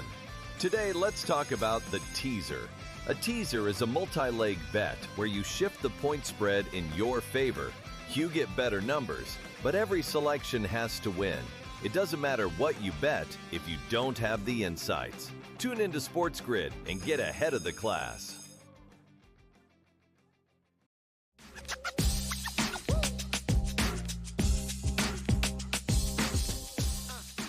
Yep. All right, welcome back in Game Time Decisions here on the Sports Grid Network. Joe Raineri alongside Tom Vecchio. We're getting you ready for a lot of Major League Baseball here, just about 20 minutes away for the 6:40 p.m. Eastern times games, which will include, we got a lot coming up. In fact, Yankees at Philadelphia at Citizens Bank. That's going to be a good one. Arizona at Washington. Chicago at Pittsburgh, we talked about. Kansas City and Detroit. We got one game now in the top of the 8th, it looks like. 5-2 Colorado in front of the Brewers here. So they're looking to take the first game of this weekend series. And we've got a lot of other intriguing ones coming up, including, I think, you got the White Sox now in a battle with the Guardians, although the Twins aren't that far out in the Central. You got Houston in a battle in the American League West there. They just swept the Marlins. You got Arrighetti against Davis Martin, and I wanted to pull the trigger on the White Sox here, but my goodness, everyone seems to be healthy in this Astros lineup, and they are potent, man, right now. What did you think? We were talking about in the break and kind of joking about this. I have had a tough time with Arrighetti this year. There are metrics and underlying metrics that point to him being good. There are things that point to him being terrible with the walks. And, you alluded to it with Arrighetti. It's like he has this one, he's cruising, all of a sudden he has this one inning, and then, boom goes a dynamite. He just blows up in your face. He has 4 walks and gives up 3 runs, apparently. And it's just not something that you can look to back. However, the White Sox have been awesome at home. And Martin is a good enough pitcher that you can be looking to back him. So this is another series, as we talked about before, just given the way that each teams are playing, this just might be a zigzag series. You're on one side one day, you're on one side the other day, and if it comes to Sunday and they split the series, you can reevaluate it from there. But I would play the Yankees, Phillies, Diamondbacks, Nats, and then Houston, Chicago White Sox as a zigzag series this weekend. Yeah, by the way, Arrighetti, his better performances have been home and not on the road this year. So, and he's a fly ball pitcher that gives up far too much hard contact for my liking. So, White Sox coming up, I don't mind that play at all. And speaking of Miami, 9 in a row, Tom, they've lost, and they are home. And listen, they got German Marquez going for the Padres. Miami calls up Gusto, I think, so he'll start. But in Miami, the bats have just gone MIA, and that's ironic, but it's the reality. What are we getting here from the Marlins? Do they break the 9-game losing streak here? If we knew that, A, Craig Mish would be very happy. But B, we would also be in a great spot because – I've been on the record as saying that the Padres are just not a team that I have interest in at any point this year. And the Marlins are coming off this horrible road trip, but they have been legitimately awesome at home this year. One of the best home records in the league. They're 31-20 overall. The pitching staff starting pitching with Gusto is not something that I love. But German Marquez is never a pitcher that I've liked or looked to back in any capacity.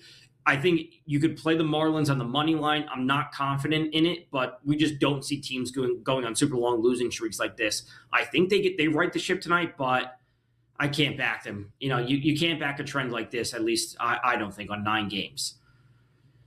And recent form, listen, the Padres #1 in Major League Baseball against right-handed pitching over the last couple of weeks. Miami, remember how good they were a month ago? Remember the conversations we were having just before the All-Star break? And then they swept Seattle, and then the Guardians came in without Ramirez and beat them 3 straight, and they haven't won a game ever since. Miami 28th against right-handed pitching over the last couple of weeks. They're going to have to figure out how to get some offense going. But that's a heck of a turnaround. I mean, #1 against righties over the last couple of weeks.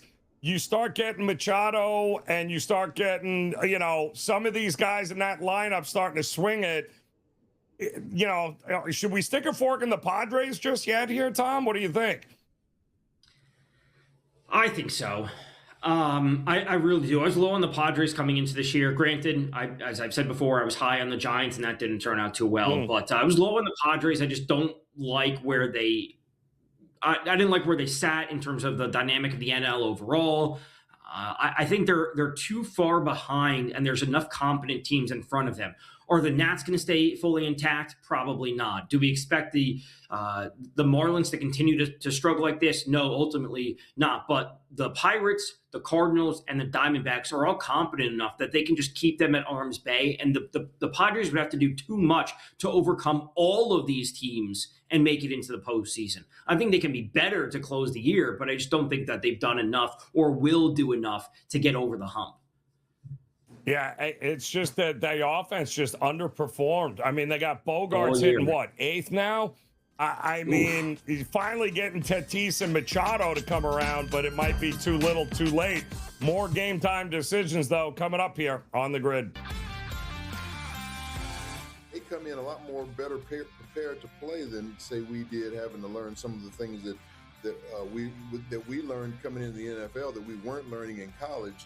A lot of these kids are getting quarterback coaches, as far back as junior high school and all the way through high school into college. So I think the position is a lot more stronger than it's ever been. Outspoken with Dan Cilio, only on SportsGrid. Atlanta should be the team to step up and secure him. Yeah, Atlanta's really interesting because they're, much further down the list at only, 8% right now on call sheet. But this is a team that has constantly come up in terms of GMs thinking, or the reports suggesting that GMs are thinking that Atlanta Braves are the dark horse team to kind of swoop in there and get Scoogle. And that's going to be something that, we should pay attention to. Pro Baseball Today, only on SportsGrid. Wembanyama goes to the park and plays chess against people. I saw him come in with a book today. Yeah. He walked in with a book, Kevin. He had a bunch of books in his hand. I was thinking to myself, I'm like, he's the only NBA player that actually walks in with a book that actually read it. Yeah. It's a good take. It's a good take. Yeah. Shot of LeBron. Listen, I couldn't help it. I knew that I was trying to cut you off before you said the name. In-game live, only on SportsGrid.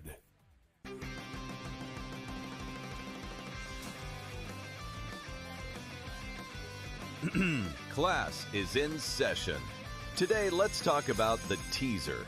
A teaser is a multi-leg bet where you shift the point spread in your favor. You get better numbers, but every selection has to win. It doesn't matter what you bet if you don't have the insights. Tune into SportsGrid and get ahead of the class.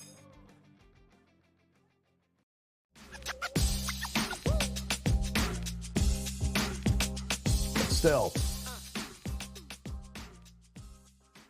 All right, welcome back in. Game time decisions here on the SportsGrid Network as we look to get you ready here. A lot of Major League Baseball back at it today. 15 games in total. One underway here, bottom of the 8th, and Colorado looking to pull off the upset to start the slate. They are up 5-2 on the Milwaukee Brewers. As we head out west, we've got a few other games coming up a little bit later tonight.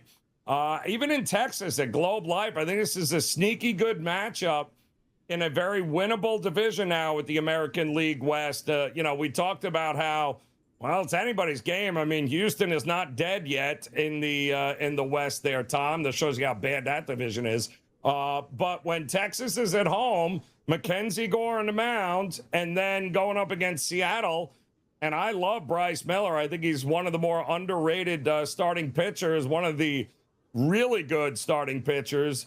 I usually don't expect a lot of runs in Seattle games, number one. But when he's on a mound, I don't expect a lot of runs from whoever they're playing. They've hit better, Texas, as of late. But do we trust them to get to Bryce Miller here?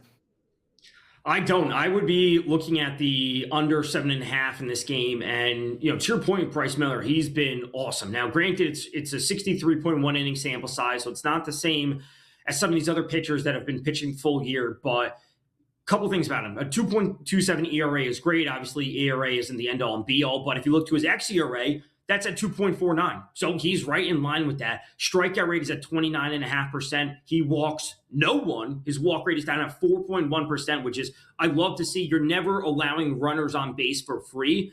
Gives up a few hits here or there, but having that high strikeout rate, he can get himself out of trouble. So even if he does give a walk or a single here or there, he can get himself out of trouble with a 30% strikeout rate. And to your point, the Mariners aren't scoring at all, and that park at Globe Life has actually been more of an under park, more than I anticipated since they opened it. I thought it was going to be a decent hitters park. We're talking about an under tonight, under 7.5 for Mariners Rangers. Yeah, and the big difference, too, is going to be what happens when the starting pitchers go out of this game. Because you've got Seattle, at least over the last week, top 10 bullpen, and they've actually been very good all year long. But Texas's bullpen is a hot mess. They're carrying almost a 8 ERA over the last week. They can't get anybody out. They can't strike anybody out.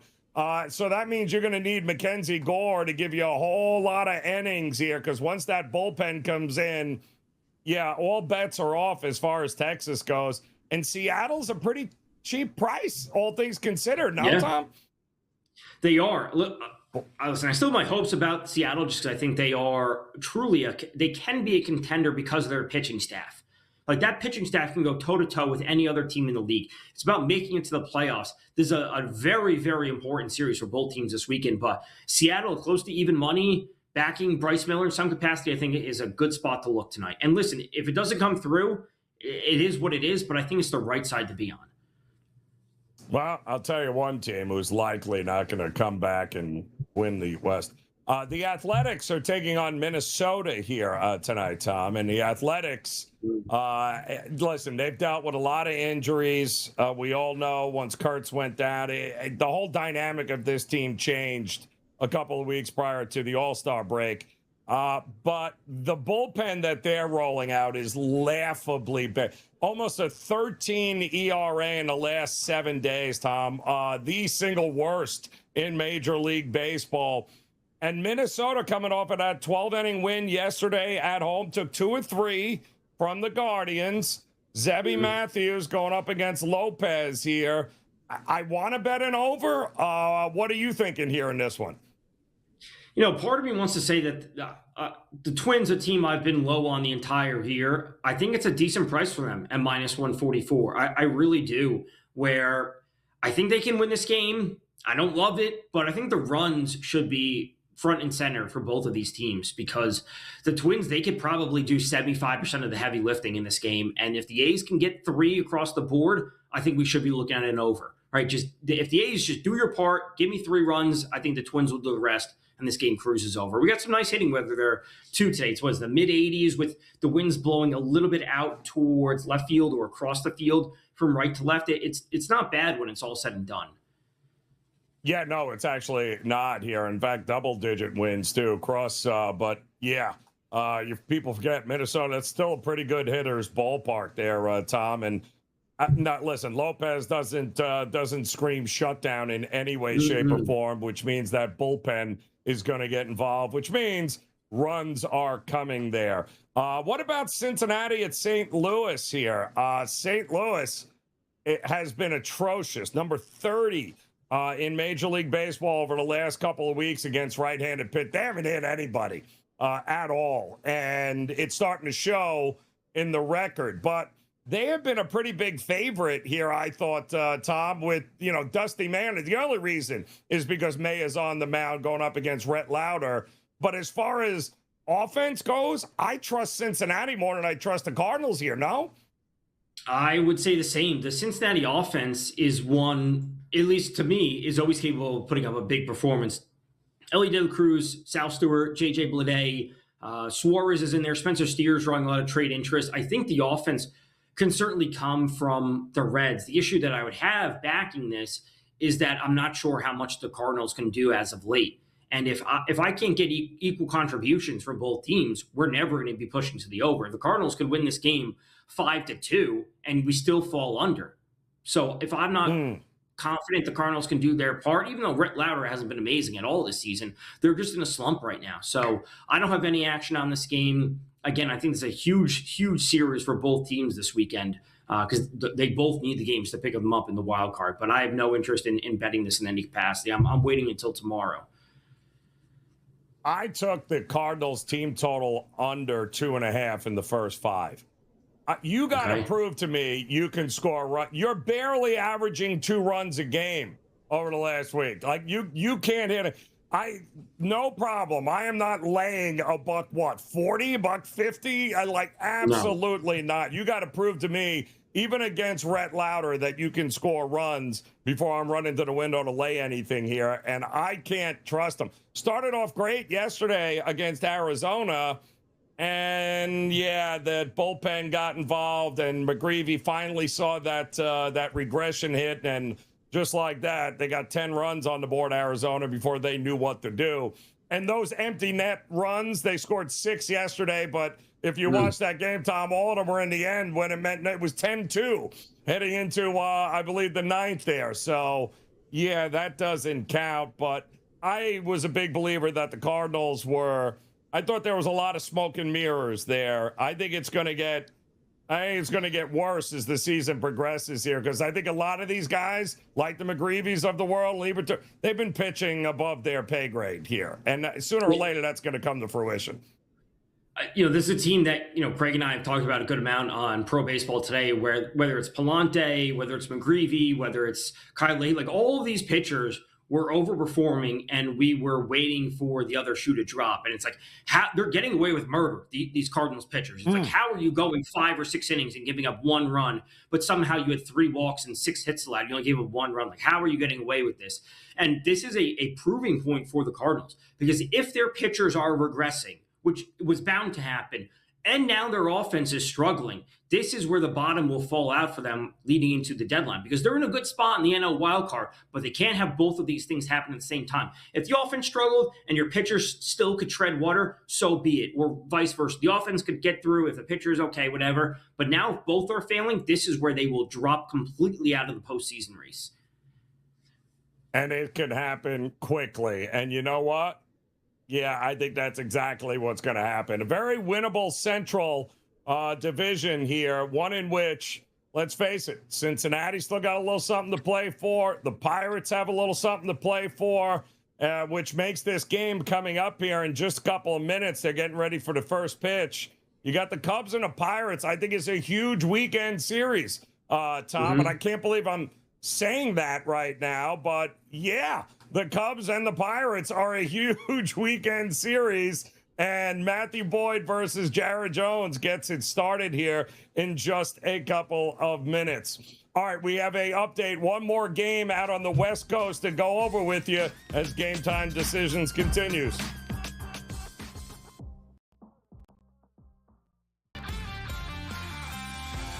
They come in a lot more better prepared to play than, say, we did, having to learn some of the things that we learned coming into the NFL that we weren't learning in college. A lot of these kids are getting quarterback coaches, as far back as junior high school and all the way through high school into college. So I think the position is a lot more stronger than it's ever been. Outspoken with Dan Cilio, only on SportsGrid. Atlanta should be the team to step up and secure him. Yeah, Atlanta's really interesting because they're, much further down the list at only, 8% right now on Kalshi. But this is a team that has constantly come up in terms of GMs thinking, or the reports suggesting that GMs are thinking that Atlanta Braves are the dark horse team to kind of swoop in there and get Scoogle. And that's going to be something that, we should pay attention to. Pro Baseball Today, only on SportsGrid. Wembanyama goes to the park and plays chess against people. I saw him come in with a book today. Yeah. He walked in with a book, Kevin. He had a bunch of books in his hand. I was thinking to myself, I'm like, he's the only NBA player that actually walks in with a book that actually read it. Yeah. It's a good take. It's a good take. Yeah. Shot of LeBron. Listen, I couldn't help it. I knew that I was trying to cut you off before you said the name. In-game live, only on SportsGrid.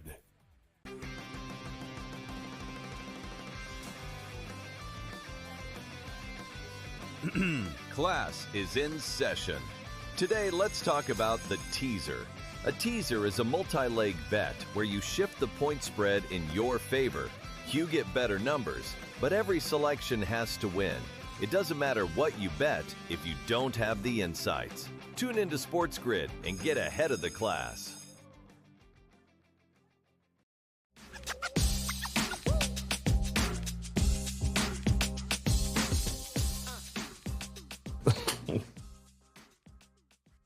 All right, welcome back in Game Time Decisions here on the SportsGrid Network. Joe Raineri alongside Tom Vecchio as we're getting you ready here for a whole lot of Major League Baseball tonight. Huge slate across the board. In fact, we got one game likely in the books here now. 5-2, Colorado on top of the Brewers. Never say never, because it is the Colorado Rockies bullpen after all, and since Tella is in, and I don't know, if they only score 2 runs here, the Brewers, I can't help them with that. But Boyd and Jones, Cubs versus Pirates underway, no score. Skubal going up against Kansas City. Noah Cameron will be the bulk reliever here as they opened up with a starter. They just getting underway.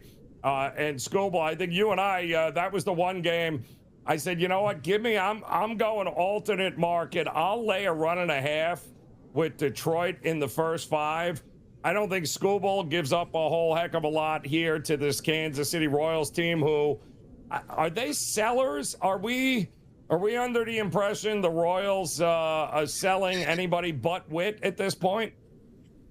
They should be sellers, and they should be looking to move. Skubal has already 2 strikeouts in the first 2 outs of the game, and a strikeout per 7.5. So if you're back in the over, he's already got 2, looking to get 3. But the Royals should be sellers. And, you know, I've said this a lot on Pro Baseball Today, where Seth Lugo and Michael Wacha should be the primary targets for teams. And by no means do I think either of those pitchers are frontline postseason starters for any postseason-bound team.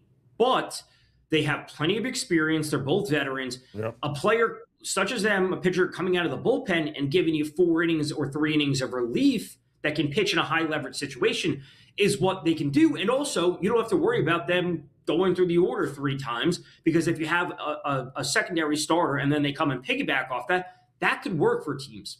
So the Royals should be looking to sell off Seth Lugo and Michael Wacha specifically. Obviously, you want to keep the core with Witt and Vinny Pasquantino and Jack Caglione and Carter Jensen, and that's what they want to build around. But between the injuries and the pitching staff being terrible, you have to sell them off and get something back. Yeah, well, I don't forget, it was, Reagans, I believe, was hurt this year. So they had to go through, but they still never hit like we thought they were going to hit. And to your point, you know, there's still a lot of innings to be had between now and the postseason. And I'm sorry, Wacha and Lugo are perfect guys you can throw in there as number 3 or 4 guys, Tom, and they'll eat up the innings. They'll keep you on path, and they'll be great in any sort of postseason long series kind of thing. So, yeah, I think there are some options here for the Royals. I don't think we're going to see buyers out of either the Angels or the Giants, Tom. I think both of them are also going to be looking to unload any of these expiring contracts. And guys, it would be great if they put Trout up. Maybe if anybody wants to trade for Trout, it'd be great. Get him out of there. But the Angels taking on the Giants. Grayson Rodriguez taking on Logan Webb here tonight. That's our late game. I just don't know where the runs are coming from here. Neither of these 2 offenses, they're bottom 3rd in every category in the last couple of weeks, or even worse than that for the season. Logan Webb has always been great at Oracle. He's had a rough July, but a lot of those were on the road here. Giants, I guess. Yeah, Giants, I guess, is a great way to put it. But this is a big series for both teams in terms of showing off their best players for scouts that are attending this game. So Reed Detmers, I know he pitched the other day, but Reed Detmers, Jose Soriano, Zach Neto should all be traded from the Angels. Luis Arraez should absolutely be traded. No one's going to take the Devers contract. But these teams both need to be selling off players and getting assets back. The 8.5, I thought this game was going to be 7.5, but it's seeing 8.5 in this game with these offenses in this park, which is a fantastic pitcher's park. cooler temperatures as it always is by the bay in San Francisco. How are we dealing with an 8.5? So give me the under in this game. I think the Giants win. I think you could maybe look to back them. I don't know, first 5, you wanted to lay something on the run line with Logan Webb, but the under would be the play. Yeah, I am with you there. 61 degrees, by the way, first pitch here tonight. The wind is always blowing out the right field, so don't get fooled with that. And they still can't score any runs here. The Giants, they got some pieces there they need to move. And by the way, the number 1 bullpen over the last 7 days, Tom, ironically enough, is the Angels. The Angels pitchers have actually done a really good job. And don't forget, a couple days, they took, 2 or 3 from St. Louis. And St. Louis shut them out on Wednesday. But I'm with you. I don't see where the runs are coming in this spot here, especially with Logan Webb. He's a ground ball pitcher on top of that at Oracle Park, going to make runs very difficult to come by here in this one tonight. We did see that, I believe, School got out of that top of the first ground ball. So now Detroit is up top of the, or bottom of the first, rather, going up against Way, right? Are we seeing it for just 1 inning here, Tom? Is that it? Yeah, it was a Beck Way for Kansas City, and then Noah Cameron is expected to be the long reliever. And, this is what you're going to have to, I'm going to say handicap a lot more coming down to the end of the season as we approach the trade deadline in whatever it is, 7 days away, 8 days away, 9, 10 days away, whatever it's going to be, the August 3rd. But as we get to the end of the season, baseball can become pretty difficult to handicap just because we're going to be seeing pitchers that if you've been betting baseball, you've never heard of them. Like, you've never heard of Beck Way if you were been handicapping games until now. So this is a good, I would say, almost turning point in the season where we're going to see a lot of openers, a lot of just wacky things going on with teams. But it is good to get used to this coming down to the end of the wire, essentially. Yep. We got underway, by the way, in Washington there. So this is Palmquist. He's another opener, to your point. Yep. Lefty. They'll bring in Zach Lytle, I believe, after that. I love both these offenses. I just don't understand how Washington is so good on the road and so terrible at home this year. They've been a cash cow on the road. When they're home, they can't beat anybody. What are you thinking? I'm thinking it's because, their offense is great, so they always have to get out and run there. But when it comes to the pitching staff, I honestly think it might have to be the home environment for them because it's a good pitcher's park. It's a good hitter's park. So the fact that they have to be out there for 9 innings pitching, that's the issue for them. It's as simple as that sometimes. Yeah. And that bullpen can't hold a lead. That might have another problem there as well. All right, we'll wrap it up as Game Time Decisions continues here on the Grid. They come in a lot more better prepared to play than, say, we did, having to learn some of the things that we learned coming into the NFL that we weren't learning in college. A lot of these kids are getting quarterback coaches, as far back as junior high school and all the way through high school into college. So I think the position is a lot more stronger than it's ever been. Outspoken with Dan Cilio, only on SportsGrid. Atlanta should be the team to step up and secure him. Yeah, Atlanta's really interesting because they're, much further down the list at only, 8% right now on Kalshi. But this is a team that has constantly come up in terms of GMs thinking, or the reports suggesting that GMs are thinking that Atlanta Braves are the dark horse team to kind of swoop in there and get Scooble. And that's going to be something that, we should pay attention to. Pro Baseball Today, only on SportsGrid. Wembanyama goes to the park and plays chess against people.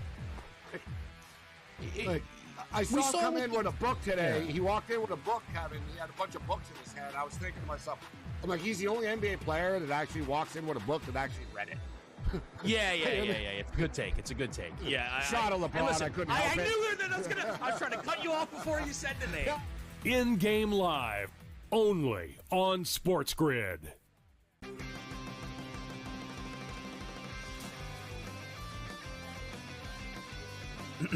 Class is in session. Today, let's talk about the teaser. A teaser is a multi-leg bet where you shift the point spread in your favor. You get better numbers, but every selection has to win. It doesn't matter what you bet if you don't have the insights. Tune into SportsGrid and get ahead of the class.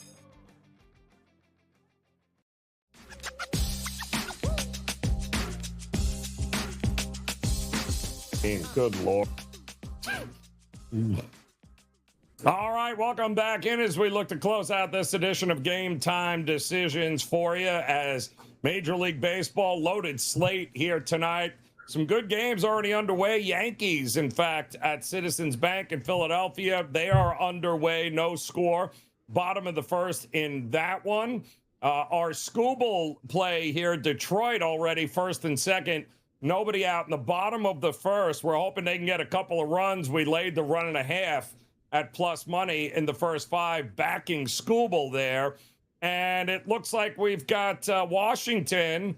Palmquist, the lefty, walks the lefty Carroll. Now he's fallen behind again. They're going to need both of these openers, both for Kansas City and Washington. They're going to need the bulk guys to get in sooner rather than later, it looks like here, Tom. They're going to need it. We just saw Beck Way, the opener for Kansas City. He took a ball off his leg or lower back, but he's staying in there. He just hit Dylan Dingler on the arm. So now we have bases loaded, no outs for the Tigers, and it was a Riley Green coming up. So again, if you are backing the Yurfee for Tigers Royals, you got bases loaded, no outs. You're certainly happy about that to start. Then to your point, if you're backing the Tigers in some capacity in the first 5, you're looking for runs right now. We did get a Nerfy through Cubs Pirates. They're in the top of the second. 0-0, and it's top first for Diamondbacks Nationals, as you said. Runner on second, only 1 out. So if you're looking for the Yurfee there, you could be cashing it in the top half of the first if that runner comes across. We've seen, it has to be, the public is all over the Dodgers, and yet the line is moved towards the Mets. So that reverse line movement indicates they're thinking Sasaki versus Manaea, that the Mets have an advantage of some sort there at plus money. And the poor Marlins opened up as a favorite here, Tom, and it's a 20-cent move the other way here towards the Padres, who have been, and listen, they finally figured out how to put some hits together, and Machado I don't think is hitting $160 anymore. It was a great series for them against Atlanta, even though they didn't walk away with some wins. They, at the very least, were able to get some of the bats going here. But, man, when you're a young team, what is it, 9-game losing streaks feel like an eternity, Tom. Unreal. They certainly do, especially the fact that this has extended to prior to the All-Star break when they were super hot. And then they play the Guardians and get swept by the Guardians. So they literally haven't won in weeks. And it probably feels even longer than that, to your point, just because the All-Star break was mixed in there as well. Riley Green for the Tigers just flew out to the warning track and had a grand slam robbed from him.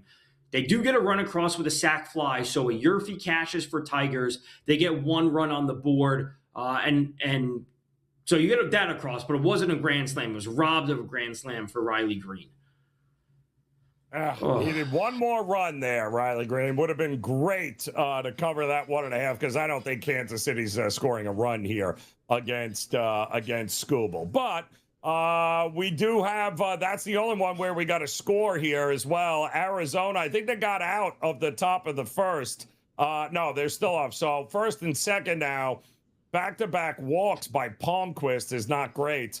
But it would be nice if they were able to get out of the inning. I still think runs are coming in this game, Tommy, with Washington. I know you like the Nats at home, and I can't argue with that. But I do think we're going to get some runs in this one as well, no?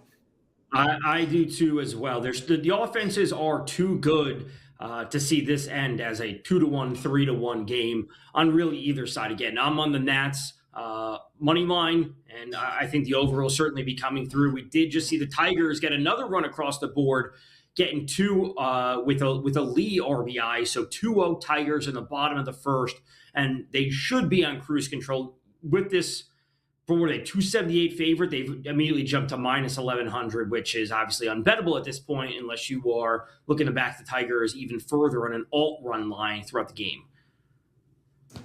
I think we just got a home run by the Brewers too, believe it or not. No, we did not. First and second, Joey Ortiz up now for the Brewers. So nobody out, first and second, down 3, 5-2, bottom of the ninth. So never we said that bullpen. Jordan Romano is on the mound, which is not great at all. And we all know that for Toronto. So they're one swing away from tying that game up in Milwaukee. And how much fun would that be here? Coming up, too, you've got a couple of other big games. We mentioned Dodgers and the Mets coming up. I like Toronto and Boston. I think Boston's a good look in that game. And I like the Rays over the Guardians at the Trop because, let's face it, sometimes it's best just, if it ain't broke, don't fix it, Tom. And the Trop has been a moneymaker for us there. So a lot more Major League Baseball coming up. In-game live is straight ahead here on the grid. Enjoy the games. We'll see you again soon.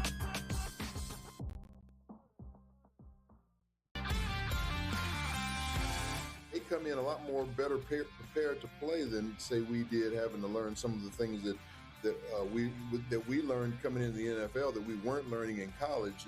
A lot of these kids are getting quarterback coaches, as far back as junior high school and all the way through high school into college.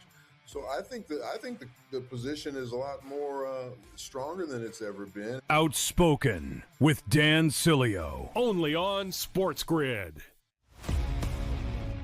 Atlanta should be the team to step up and secure him. Yeah, Atlanta's really interesting because they're much further down the list at only 8% right now on Kalshi, but this is a team that has constantly come up in terms of GMs thinking, or the reports suggesting that GMs are thinking that Atlanta Braves are the dark horse team to kind of swoop in there and get Scooble, and that's going to be something that we should pay attention to. Pro Baseball Today, only on SportsGrid. Wembanyama goes to the park and plays chess against people. I saw him come in with a book today. Yeah. He walked in with a book, Kevin. He had a bunch of books in his hand. I was thinking to myself, I'm like, he's the only NBA player that actually walks in with a book that actually read it. Yeah. It's a good take. It's a good take. Yeah. Shot of LeBron. Listen, I couldn't help it. I knew that I was trying to cut you off before you said the name. In-game live, only on SportsGrid.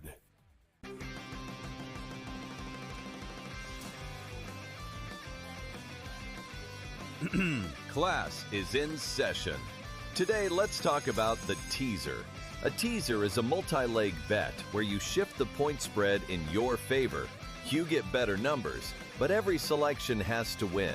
It doesn't matter what you bet if you don't have the insights. Tune into SportsGrid and get ahead of the class.